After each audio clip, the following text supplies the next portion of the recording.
The Shaped by Sound podcast is made possible through support from Come Here NC, a program of the North Carolina Arts Council within the North Carolina Department of Natural and Cultural Resources.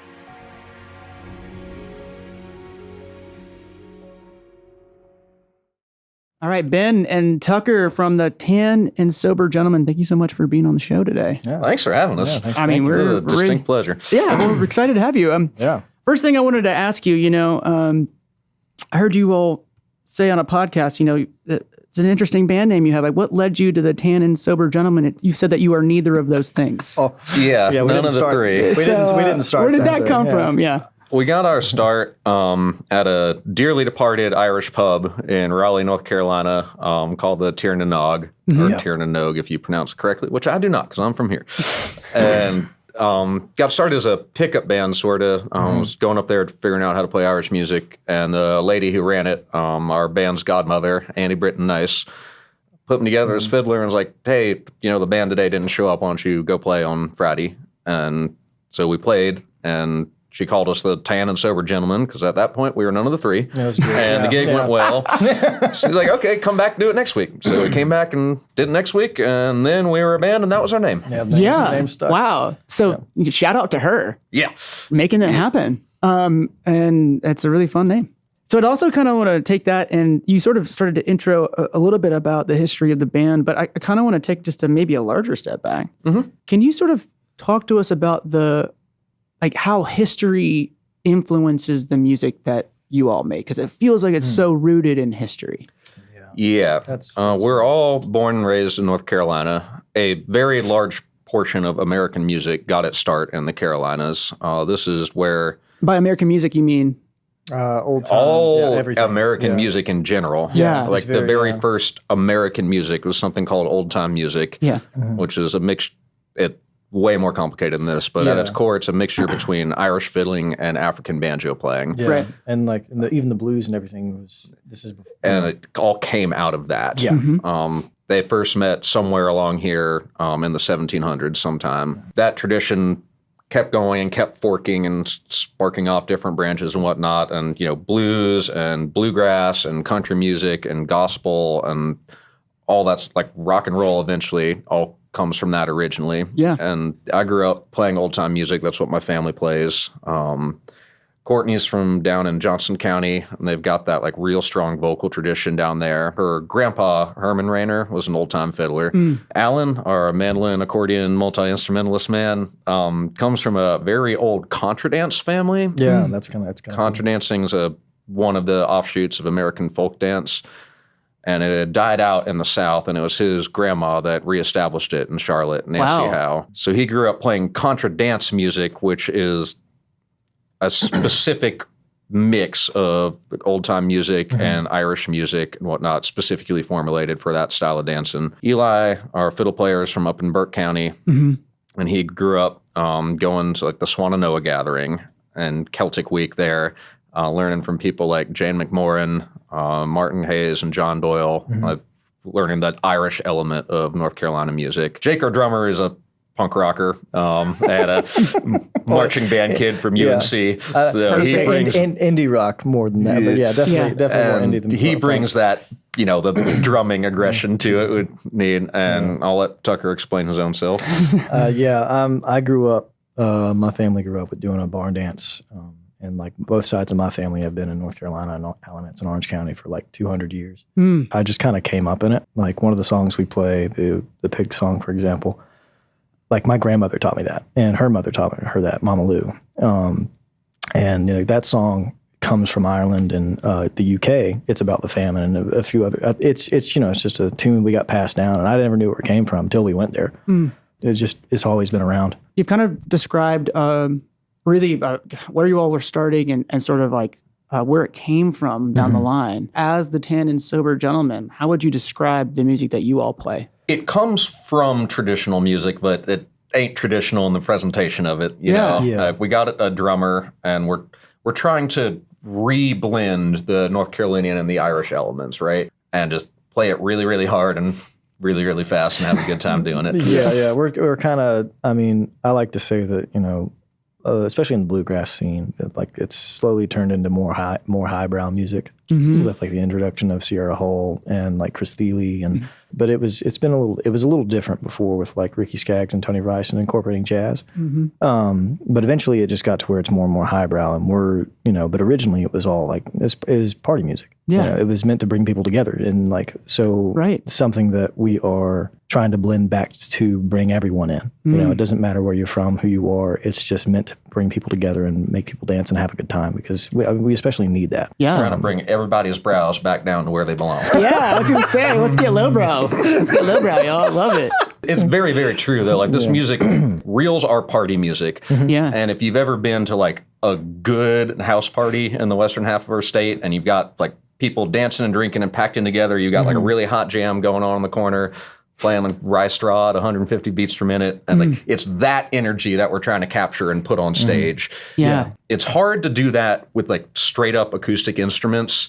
Because, the stage in and of itself is a barrier between you and the crowd. And we're trying to eliminate that barrier as much as possible. So you, like, add drums, and you add, like, the bouncing up and down element of the stage show, and hopefully that brings everybody else up off their feet and giving us that energy right back and reestablishing that feedback loop. We want to make the crowd feel like they are being engaged with properly because, you'll go to shows and it's entertainment. Right. When I go to a show, like I'm a metalhead, so like I love the mosh pit. I love shows that are theatrical, and I love things that are like in your face, and you're just like, oh my gosh, right? Yeah. And then I've been to shows where like I've been really disappointed because like there was no audience engagement. And because if I wanted to just go and see someone and have an intimate setting with listening to music, that's great. I'll do that. But if it's one of those things where I want to see a band perform live, and it's basically them playing exactly what's on the album to such an extent that it's like, oh, I could just listen to this at home. That doesn't really do it. Right? Like, where's that extra sauce? Right. It's part of that element of like, hey, we are not just musicians. We're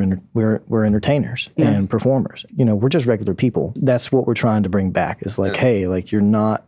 Bring the human element to back it. to it, yeah. The songs will speed up or slow down. Like someone might hit a clam every now and again, but if I'll forget the words. But if you deliver it with the right energy, you'll get that right energy straight back. You know? Yeah.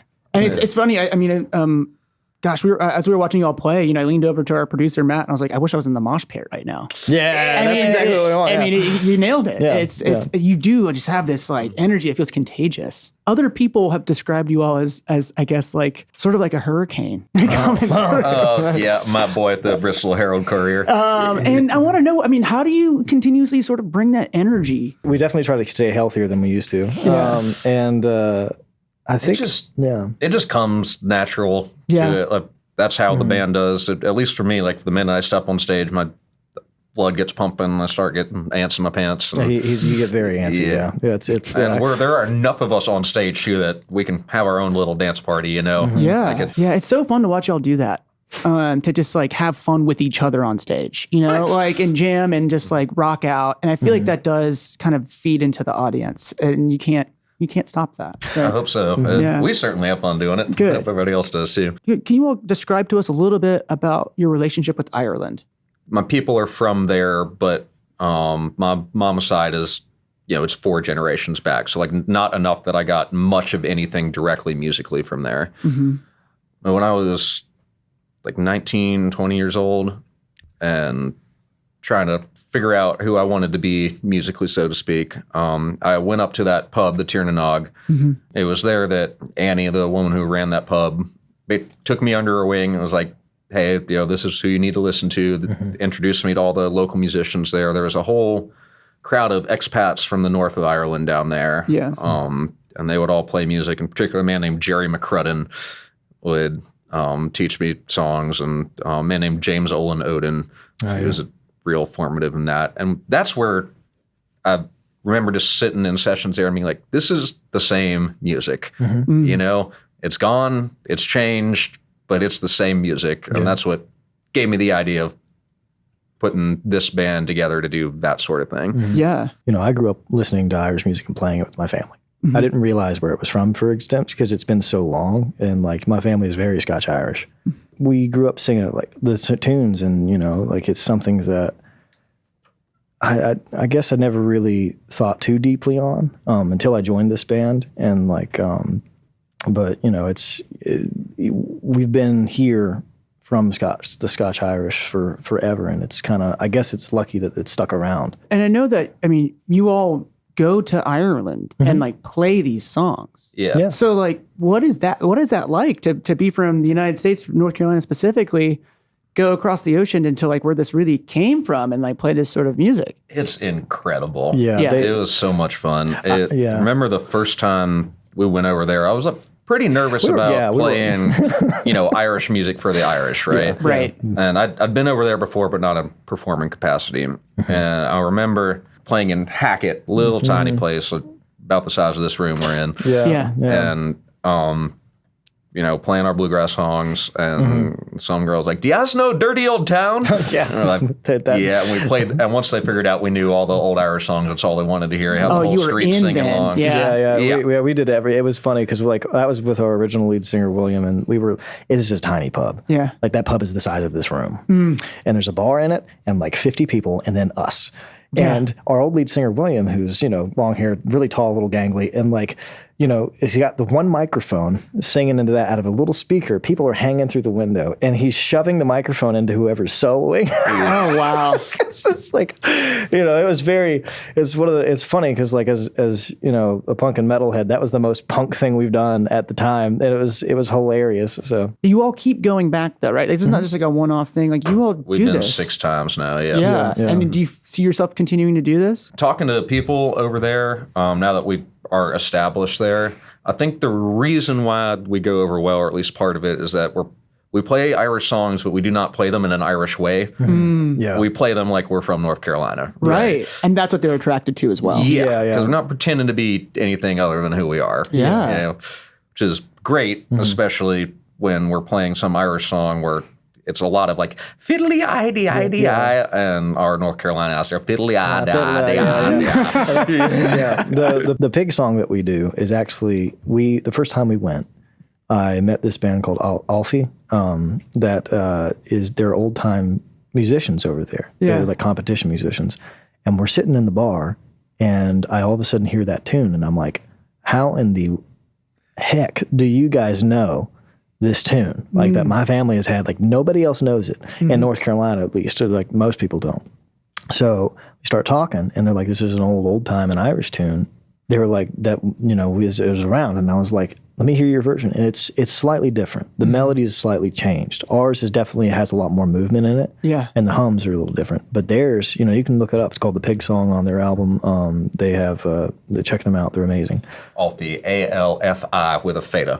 Yeah, right. yeah. They're really good. And it's a banjo player, uilleann pipes, harp, and guitar. And they're really amazing. Like, it was fascinating to just walk into a pub, hear that, and then all of a sudden, like, the connection immediately happens. Like, it was wild. That happens every single time. Like, just this past year, we were at the, I'm going to try to pronounce this again, Le Flachio na Heron. Close. Flachio na Heron.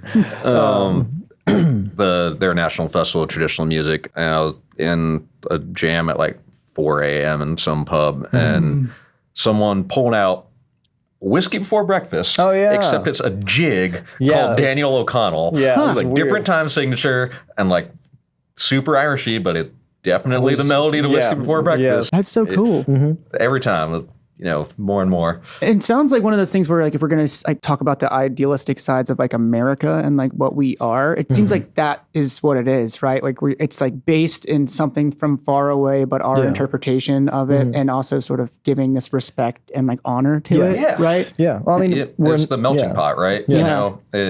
You can hear different, for say, like Miss McLeod's Reel. This is a Scottish tune actually, but they play it in Ireland a lot. It gets over here, and we call it Hop High Ladies or this, that, and the other.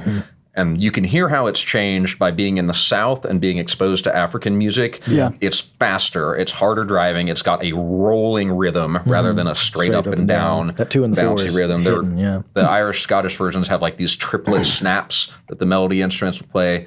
The old time version, it's rolled over, like everything's on the front of the beat. It's got this instead of it's a little more modal. There are more blue notes in it. It's not straight up pentatonic scale. They'll bend the notes a little more. Right. Yeah, that's something that like it's cool as a banjo player to, like I play an African instrument. Yeah. It was brought over by the slave trade. And it's funny how the way that instrument traveled versus the fiddle was the opposite direction. Banjo music being an Irish music happened much later. And like with was it the Irish revival of the 70s or was it the banjo went from the U.S. to Ireland in the early 1900s. During the golden age, quote unquote, before the Great Depression, when all the famine boats came over in the 1840s, right? Right. And then once the Irish were well established enough, and they won their independence in 1921, a whole bunch of people came back. And they brought with them the banjo, which at that point had turned from the 5-string Southern version into the 4-string jazz banjo. So it came out of New Orleans, but was going around a lot. And that came back to Ireland and occupies the same space as the bouzouki or the mandolin in Irish music. Yeah, it's a cool sound. And so what I've tried to do in our band is like incorporate some of that sound. Because even though I play 5-string, apparently the way I play is kind of weird. Because like I do 3-finger scrugs and 2-finger. Yeah. But the way I've just figured out how to play this is very straight melody, like incorporating the triplets where I can. Right. So I've actually like kind of it's the way I switch back and forth is kind of interesting. Apparently, you stole a lot from Don Reno, right? No, actually, I never listened to much of him at all. I just figured it out. Like that, my biggest influences are actually J.D. Crowe and Jimmy Mills. Yeah. And like, well, of course, Earl Scruggs, but like like everything I figured out on the single string, like because yes, Don Reno did play that way. But I'm doing kind of out of a D position because most of the tunes, it just works well. And like incorporating that style to mimic the Irish trills and also that like just straight fiddle melody and incorporating those, it's different because most banjo playing in the South with Scruggs reels and everything is based off of arpeggios.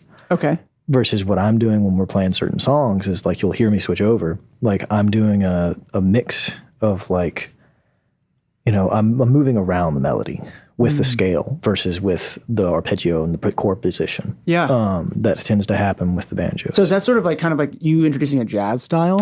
Jazz does do that, but they have usually it's a 4-string banjo and a flat pick. Okay. I'm doing it with a 5-string with an open G tuning with 3 fingers. Right. Like and like with the finger picks on. So I have figured out a way to mimic that style with like, and it's not new. I mean, it's just my version of it, which is it's not new. It's not groundbreaking per se, but it sounds really well. Good and fits the role well. It sounds really cool. Also, you play like what is it? It's like a combination of a guitar and a banjo. Is that right? No, it's just like an electric banjo. Yeah. No, so I have a custom made electric banjo from Chris Capozzoli Guitars. You should check him out. He's got some incredible instruments. Yeah, yours looks really cool. Yeah, so that was a prototype he made. He's got 2 more, and he was gonna give one to Bella Fleck, but he chickened out. Well, Bella Fleck, if you're listening or watching, yeah. Seriously, I am gonna go back to him, and we're gonna put my other banjo, which is an OB 250 plus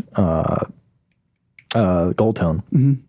That neck design, it feels really comfortable as far as banjo playing goes. So I'm going to get him to make one based off of those dimensions for this banjo. Yeah, that is the Capozzoli, and so I can swap it out because like he based the neck off of the Good Time dimensions for this banjo because it's a prototype and we're figuring it out. What's the Good Time? I don't know what that means. So that's a D-ring banjo. Okay. I believe he based that off of the Good Time banjo, which is a good beginner series. Okay. And then they do D-ring banjos, the F-150 of banjos. Yeah, pretty much. Gotcha. It's all right. That's the Good Time banjo. So it's that's kind of the technicalities behind all that. And, that's Chris is a master luthier. He does amazing work. I like to, when we were talking to you all sort of before, you said this phrase and it really stuck with us. You said this phrase, the importance of keeping one foot in the dirt. Can you explain that to us a little bit? Just being got a couple grounded. I mean, couple different ways you can think about it. One is that, we're doing a punk rock version of it, but we are all rooted and trying to remain rooted in the traditional music of our state, right? What I'm going to do tonight is I'm going to go get my bass out of the studio and I'm going to play old-time music with some friends in Hillsboro. Tucker's going out and playing bluegrass at the Bluegrass Jams. Eli's got an Irish session going on at the Beltry Bar in Carborough. He runs every Monday. Yeah. Like we all make sure to go out and play traditional music as it was intended as social music, not performance, just people gathered around playing it. And then the second bit of that, this music comes from somewhere, right? Yeah. And a lot of the stuff we play comes from where we're from. Yeah. And I think there is value in being from and existing in the community that produced the music that you play. Mm-hmm. My favorite thing that Hank Williams said was that authenticity don't matter a lick. It's all about sincerity. Yeah, sincerity. And, I find it a lot easier to really mean a song about like a failing farm, for instance, if I just helped the Willards patch up their shed the other week than I did if I had, moved to Nashville. Right. And Yeah. So it's about authenticity. Yeah, kind of. It's a sincerity behind that more. Because you can be authentic, and there's something I like to say. This is specific. This is not everywhere, but like jazz musicians and bluegrass musicians sometimes have this of where they were very dedicated to how it was on the album, and we call them. My nickname for him is grass holes, but there's this whole movement that's like we want to be very open and sincere about what the music is, and because there's a lot of gatekeeping in most genres, and that's something that like at the end of the day is not worth it, and when you have to stay like one foot in the dirt, like grounded with what the purpose of this is. And that is to like bring people together once again, but also like if you have someone who's trying to learn, who's also maybe not exactly perfect at what they're doing, but they're trying to play a style and learning how to do that, the worst thing you can do is be like, oh, you're not from the scene. Because I'll be honest, like we don't fit in a lot of the scene. Like it was really hard for us to make a presence at the IBMA, for instance, or like feel like, because the IBMAs, for example, they're wonderful people. Bluegrass musicians are awesome usually, and there's a very welcoming scene there. Yeah. But there's like this kind of weird competitiveness to it. It's not bad. It's very healthy actually, but it's like you got to earn your steak, if that makes sense. Yeah, it just seems like music industry talk. Exactly. And this music is meant to be a community-based music. Yeah. Yeah. Right? Yeah. Don't have a tight closed jam all the time. But the only way this tradition survives is if you keep bringing people into it, keep teaching kids how to play, and have it be a place where those kids want to be, right? You got to be open, you got to be welcoming, you got to be down at the country store on Tuesday night playing in the slow-paced bluegrass jam to keep bringing people in, because that's the only way you're going to get more players. Need to be inclusive. Exactly. Yeah. And it's like whoever wants to play. Exactly. And it doesn't mean like that doesn't mean you can't be selective and being like, okay, this guy needs to work and practice at home more. Like that's real. That happens. Yeah. But and I'm just using bluegrass that genre and scene because that's a very good example of it. It's a very open scene, honestly. Like, please, we need more people. But but there's a lot of like stigma in society and about that stuff, and like because it sounds backwoods, and there's a lot of cultural issues between that make it seem some people find it very intimidating, or they think it's too lowbrow, and like that's just not the case. Exclusion, especially in a music that's meant to like survive, at the end of the day, and bring people together because we're all people, and it's beyond art, it's community, and that's a very important thing. Yeah. Absolutely. Something bigger. Yeah. And to your point about music industry too, that's the other part of keeping one foot in the dirt is that if your whole identity is a musician, you're going to write songs about writing songs. And eventually I find that to be boring and worthless to some degree. Not every time. Man. You got to interact with real people. Okay. Well, if you want to have something to draw from, though, right? Yeah, you want to have lived experience in order to translate that into music. Yeah. Like I never want my identity to just be that of a musician. Right. Yeah. It happens to be something that you also can do. Music is like a facet of the community that I'm from, and it's probably the biggest facet that I choose to engage in, but it's still just a facet. Yeah, it's not your entire person. Yeah. And that's something that because that does happen. We do see that happen where someone becomes the character. Yeah. And that's like that they're trying to portray. And when, and there's a lot of ego tied up with that sometimes. Yeah. And a lot of what we do with this phrase is just being just dismantling that concept and just being real. Yeah. I mean, because, people are, like Ben said, they're musicians, but, you know, Ben also runs a ropes course. And like, I'm a carpenter and supervisor and site supervisor for stuff. Like I work with my hands every day. It's my full-time job. And Courtney's a teacher. Eli teaches music too. So does Jake. Yeah. So does Jake. Alan also does carpentry. I trained him originally. And then like, you know, we all work. We're all real people. Yeah. And, you know, it's kind of funny how like people, they like get to this point of where you're like, you're an artist or a musician or like you're special. And you're like, I mean, yes and no. I'm going to work tomorrow. Yeah, exactly. Too. Like I got bills to pay, bro. You know, like, so yeah, just keep, I mean, I guess the simplest way to put it is just keep it real. Well, I think that also sort of transitions nicely into my next question for you all. One of the things that we like to do here really is sort of ask everybody this one question. It's sort of what we shaped this show around was this question. Pun not intended there. But yeah, we like to ask everybody how they're shaped by sound, right? Because when we were thinking of this show, we were thinking about how music really informs who we are as people, as like communities, and just our state in general. So I'd like to ask you two, you know, how are you both shaped by sound? So for me, I grew up in Snow Camp in southern Alamance County. We were neighbors and didn't know it. Yeah, Really? yeah, we had a quasi feud with his great uncle by marriage, but yeah. Well, that was deserved. Water and bridge. No. I can't speak. Y'all don't want to dig the dirt up on the pod? No, it's fine. It's fine. No, that's my family is very complicated, and that's, you know, it's Anywho, fine. point is, my family plays old time music. Yeah. So my dad would take me all over the place. Really, he'd take me up to Eastern Kentucky a bit, play with people like Gene Ritchie and Lee Sexton. But mostly it was around here, going up to the Mount Airy Fiddlers Convention, which is about a fine example of American culture as I believe there is out there. And that whole, especially like Western North Carolina music, whether it's old time or bluegrass or whatever, it has a distinctive sound in that it drives hard. Tommy Jarrell, Benton Flippin, Earl Scruggs, all those boys get out it. They're on the top of the beat. You know, it's pushing forward. Yeah. You know, so that's what I grew up in and around musically. And then my dad would take me also to places like the Bynum General Store. They'd have these little concerts out there on Friday afternoons. So I grew up hearing bands like Kickin' Grass and $2 Pistols and all the wonderful bands of the Triangle scene that, you know, make the middle part of the state sound. And I'm like a distinct product of all of that, like Dexter Romweber, folks like that, that all grew up and soaked into me, and that's the music that I make. And that's what comes out of my fingers now. His dad plays bass too, so yeah. Perfect. This rebelling against my parents' thing did not go well.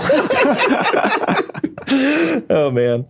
Kind of like I said at the beginning of the show, like my family we grew up doing it. It was just part of who we were, you know, like my mom's side of the family, they were very, very involved with the church, and my granddad was a Freemason, etc. But like, you know, they were very based out of like listening to church music and singing and whatever. And my mom and her two sisters, like they knew how to harmonize, and, you know, this music was just there. You know, they didn't play much. I mean, they had a piano, but it wasn't like, you know, it wasn't, I mean, but they're from, you know, that side of the family is from Hillsborough and around that area.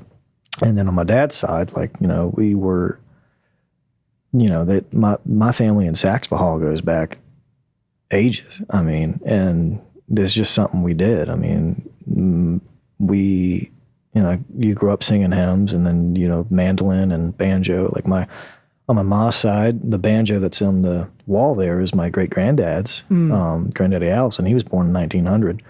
And like he played clawhammer, and you can see on that thing, if you zoom in on it, it is worn down to where it's like, like, cause it's tore out the first 5 frets, so he can play that Western North Carolina fretless slide stuff. Yeah, that was Granddaddy Allison. And then, you know, and then on my dad's side, for instance, like Pop, his family, the Galloways, they're from Brevard originally, and then, well, the Guthries have been in Eli Whitney, and that specifically for a very, very long time. And then the shirt I'm wearing, Randley Dairy, is my cousin.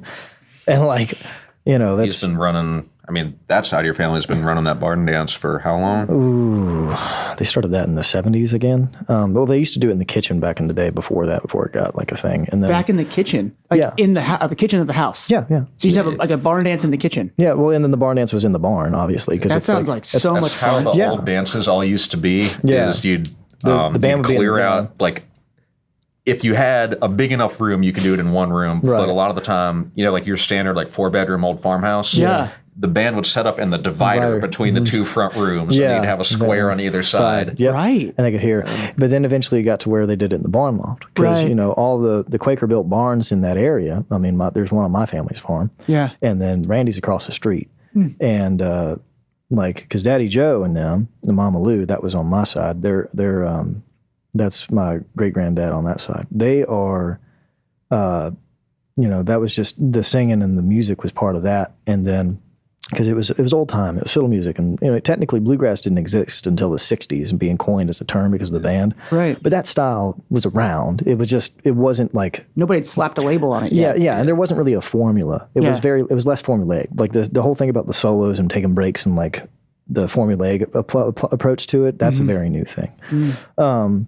But as far as like that side of my family and the influences and how that made us, like I grew up going to these barn dances that were in the barn loft over the cows, like while on the milking parlor. Yeah. A barn dance is a little different than a square dance. It's a big circle dance. Yeah. So, and Randy leads it usually, and I mean, I could lead one, but like the caller is in the dance, not separate. Yeah.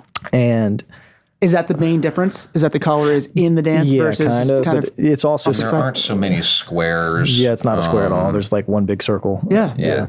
And it's not like a contra dance which has lines. This is like you are in a big circle in the barn loft. You go in and out and like make a snake, and then you'll go in a spiral till you can. And there's like different steps, and you do like a tunnel and a bunch of other stuff. Yeah. But that was just how we were raised. And like my sister and my cousin and I sang with them for a while, and like we had this small band when we were kids, just because it was what we knew. And like eventually, I went to college and was playing in a band called Dr. Bacon, and then quit that band because Ben hit me up and was like, "Hey," and I was like, "All right," but it was something that like I guess I'm shaped by the sound. And like how music has affected me as a person and brought me to where I am is basically like, it really changed me as a person to understand that like you are basically the people you surround yourself with. And, because I used to have, I had a rough time with substance abuse. And then finally I kicked that like 4.5 years ago with this band. Yeah. And like, because it was destroying me. And it was also like, it got to a point where, when it's affecting everyone you care about, like that's honestly what got me in to the point of where like was doing me into where I was like, I just hated myself. And they stuck by me. Yeah. I didn't expect them to. I didn't ask them to. I wouldn't be here if it wasn't for them. And it showed me that like, music can bring people into your life that are just genuine. Yeah. And that's something that people don't have anymore. That's why, with social media and everything else going around and people, like we live in a very volatile time, right? And the one thing that has kept me somewhat hopeful is this band and knowing that like across the board, people are people and people make mistakes. But as long as you have an open mind and an open heart and like, music is one of the best ways to do that. Yeah. Like you can keep moving forward. And, because I'm not the same person I was 8 years ago at all. I am much more proud of the person I am today because of the music that has shaped me and the band that I'm in. And it's taken a lot to learn that. Yeah. And I think that's kind of, at the end of the day, no matter what you play or do, that's what matters. Feels like one foot in the dirt to me, for sure. Clever. I would like to maybe transition a little bit into the set list. Yeah. I'd like to start out with Happiness Ain't Happening. That's a bluegrass number that when Tucker's face was just like, sorry, couldn't handle it. Happiness Ain't Happening is a bluegrass number that our mandolin player wrote. Yeah. I could really answer what the song is about if I knew the lyrics. Why don't you take that? That song is just about how sometimes things you get down and and the line of the chorus is happiness ain't happening today. And, sometimes you get down, but you have good people in your life. And the first verse is about how he's got a love that holds his hand. It's just about the things in his life that he cared about. And, basically goes through the love, the band, and, then the family that he's got. And how, even though in the chorus it's like happiness isn't happening today, each verse is uplifting and saying, even though I'm not happy right now and I'm sad, but I'm going to play music and be with my friends and pick my woes away. Yeah. So I'll be happy tomorrow. Yeah, exactly. So it's that's kind of the returning theme of the chorus. So it's Alan is actually pretty darn good at writing songs. It's pretty fun. Yeah. And after that, we've got All the Time. Mm-hmm. Oh yeah. All the Time's a waltz that Courtney Barefoot, our guitar player, wrote. Meaning in that song is something you'd have to ask her about specifically. Yeah. Well, she did tell me a little bit about it. Go for it. So she told me. That's kind of how. The inspiration behind that is her basically looking at a lot of men and a lot of dudes who are pushing through, I'll be fine. I'll be fine. Don't you worry, I'll be fine. That's one of the lines in it. Of they're, a lot of men push through things they don't have to, or a lot of people do in general. And, just her observation of that and, it's a very deep song. And how sometimes people go into alcohol and whatever else, and it's something that it's just a highlight on that. And you don't have to force yourself through everything. And I think that at least I think that's right. She may think it's not. We'll confirm with her. But that's from my understanding of what she's told me. That's my read on it too. I guess it's also ironic that us as men here are the ones trying to describe what it means. Let's move on to Julianne Johnson. Tell us about Julianne Johnson. This one's on my wheelhouse because I ain't got no words. Yeah. That is. Half of that tune is an Irish reel. Yeah. The B part of it. The A part, we don't know where it came from, but it was presumably composed over here.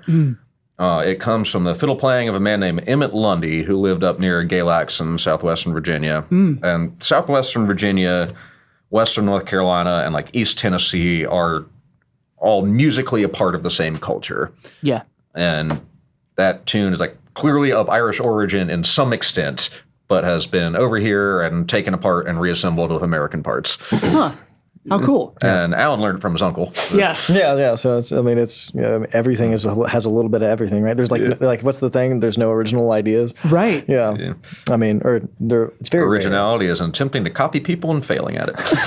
You may be wrong, I'll be honest with you. Yeah. Okay. And what about Hot Asphalt? This is another Courtney song, but so that's an old Irish traditional. Yeah, it's part of there's this whole subgenre of songs from all the many times when the Irish were forced to leave Ireland to find gainful employment, and a lot of times they were working on building railroads or building roads. Things like there's this whole Paddy works on the railway, Paddy on the turnpike, all those songs, and that song is out of that tradition. And it's mostly about someone you didn't like so much, maybe. It's a little unclear, getting rolled and pressed into the hot asphalt and left there as part of the roadbed.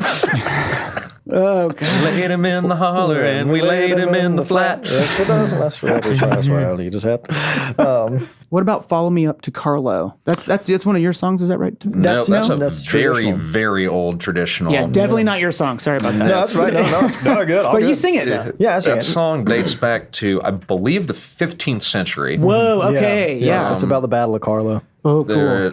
One of the last High Kings of Ireland, fighting for independence against the English, fought that battle as a Fic McHugh Byrne. Yeah, Fic McHugh. And supposedly the melody of that tune is the marching song that his army marched to. Oh. It originally a march, so it's very slow and stately. And then at some point, someone added words about the battle to it. Yeah. And it kind of floated around in the tradition ever since then. Yeah. And we got a hold of it, and North Carolinaized it dramatically. I mean, y'all get after that one. And the thing is our version is very similar to the Young Dubliners version. Yeah. I think they sped it up. Yeah. I'm not sure what time signature. We're in 4. Usually it's in 6 or it's at 3. But like our version is similar to theirs. It's a little different. Yeah. But you know, because it's a trad tune, and like that's part of that influence. It's a fun tune to do. It's one of the few ones I actually get to like get intense on. That's the one I thought. That's the one I really wanted to be the mosh pit. I wanted to be in the mosh pit. Yeah. So that's good. The last one here we've got it's Little Pig and then Rock, Salt, and Nails. Right. So that's two that you kind of guys a duo, put together. Yeah. So Little Pig tune, which I've talked about a lot on this one, just because of the historical value of it. Obviously, that's like that song is one where it is a very, very historical song, and the way we do it is how I was brought up doing it. Yeah. And like I had to basically explain how the family would do it, et cetera. And like it's kind of in time, but kind of not. And the harmonies are very simple, just basically building a chord, and to keep it as close as we can, I have to. Jake likes weird harmonies, so I had to be like, like, don't get too out there, Yeah. Harmonies are fine, but it's one of those things where it's just a hearkening back to who we are and the authenticity and I guess sincerity of, like we said earlier, of what we do, and then. It's an old famine song is what it is that Tucker's family has handed down ever since they came over. Yeah. Wow. And then...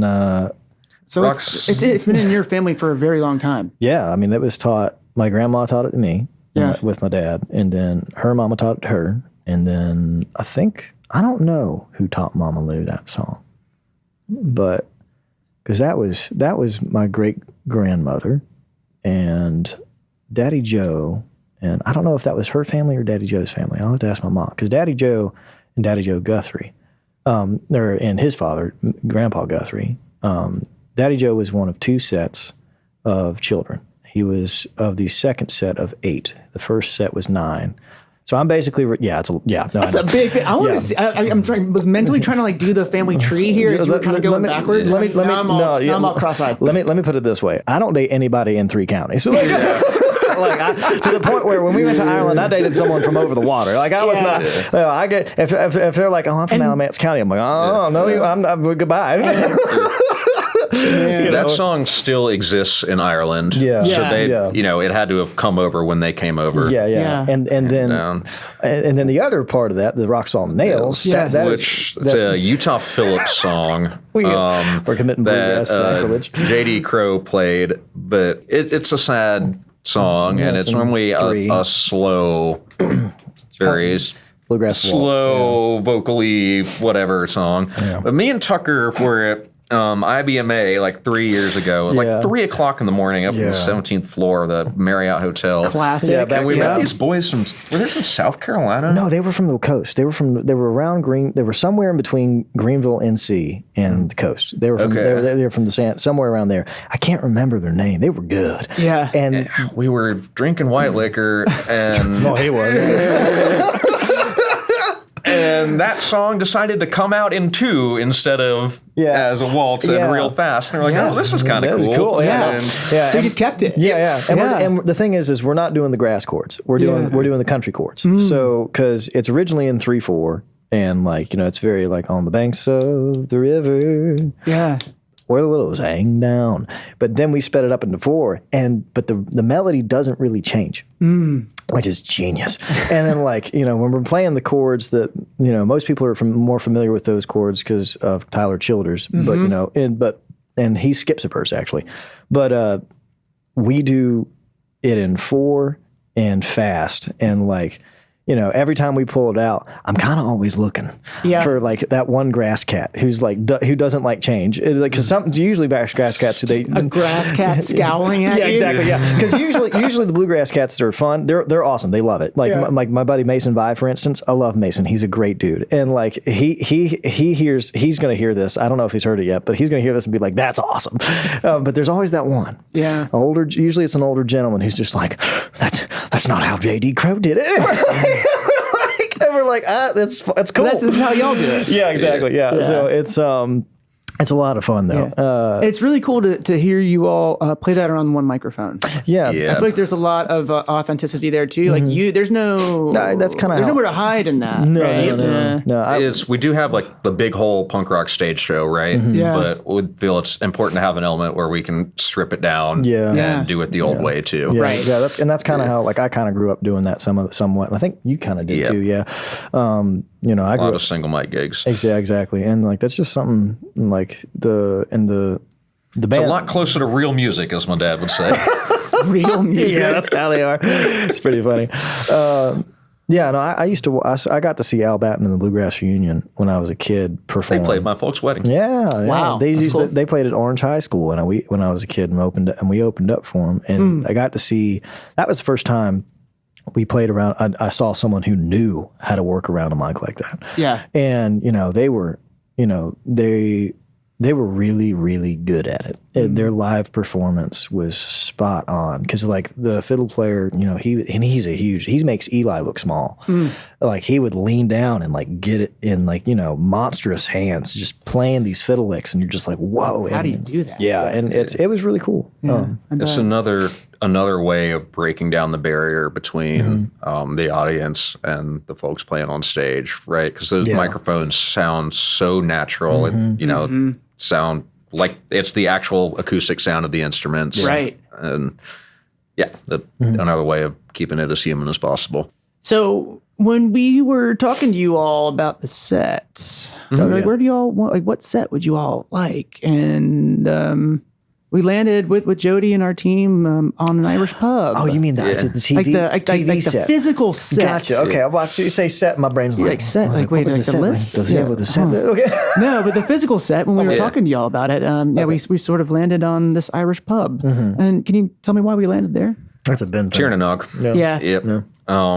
Once again, it was the Irish pub on Moore Square. It's where we got our start. It's where I got dragged into Irish music. And in particular, the woman that ran it, Annie Britton Nice, a large portion of the reason why we're here, why we're a band. She's the one that set up our first Ireland tour, essentially. That's where we cut our teeth, is playing in pubs like that. That's as good a setting for this music as anything, I reckon. Well, one last thing I'd like to ask really is there anything that I didn't cover that you'd like to talk about? Is there anything else that you would like to add? Just I feel very lucky to be a part of this state's musical tradition. I think that, we're one of the finest places in the world for that sort of thing. Yeah. And, all it takes to keep that alive is people picking up instruments and going out to the jams and learning to play tunes. Yeah. And it's a beautiful thing. Yeah. Hopefully it'll still be here in another 300 years. Yeah. Yeah. I mean, it's just, community and being kind and being who you are. I love it. Well, thank you all so much for being on our show. Yeah, thanks for having us. It's so much fun to have you all. And again, I'm ready for the mosh pit. Let's go. Get it. Awesome. Okay. All righty. Thanks, y'all. You're welcome. Thanks for joining us on the Shaped by Sound podcast. If you'd like to hear some of the songs we discussed today, you can find them on our website, pbsnc.org/shapedbysound.